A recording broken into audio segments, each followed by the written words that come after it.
Mais tu vois, moi, cette performance-là avec Francis, effectivement, c'est une performance importante quand on analyse le combat avec Aspinal, mais en même temps, on peut la mettre un peu en relief dans le sens où bah, Francis n'avait pareil, il y avait un croisé pété dans ce combat-là, et puis il n'a pas la manière d'amener ses coups en anglaise d'Aspinal. Francis, Bah, bien sûr. il a pas le mouvement, il n'a pas l'explosivité non plus, donc c'est des match-up très différents. Mm.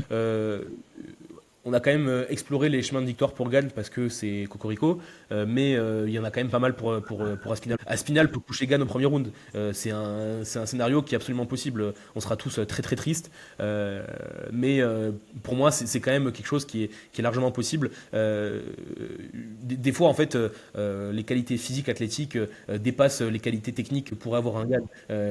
En fait des fois t'as un mec qui est très propre, qui est à distance, qui a l'air de gérer son combat, et puis d'un coup bim, gros overhand, et Ouais, puis, bien euh, sûr. et puis Dodo tire à nous montrer tes trucs techniques aux urgences. Donc moi, tu vois, si je devais donner un pourcentage, je serais quand même plutôt sur un 60-40, mais pour Tom, tu vois. Mm. C'est déjà pas Parce mal, que, 40 encore Gann, une hein. fois, ouais, Ouais. non, c'est clair, carrément. Et puis quand le combat a été annoncé, j'étais pas sur un 60-40 pour Gann. Voilà, je trouve que Thomas Spinal, tu vois, le fait qu'il ait réussi à battre Pavlovich à son propre jeu, c'était quand même hyper impressionnant. Et Le combat puis, contre Blades, on n'en a pas parlé. Le dernier combat de Tom, c'était contre Blades.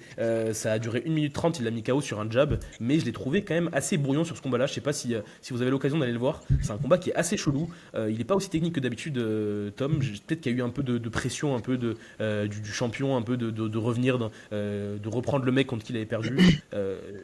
Un peu chelou, tu sentais peut-être que le moment était un peu arrivé à lui, il envoyait des coups bizarres, il tombait dans le clinch, c'était pas aussi technique et propre que d'habitude. Donc ça peut nous faire dire qu'éventuellement peut-être que Aspinal peut être susceptible de la pression.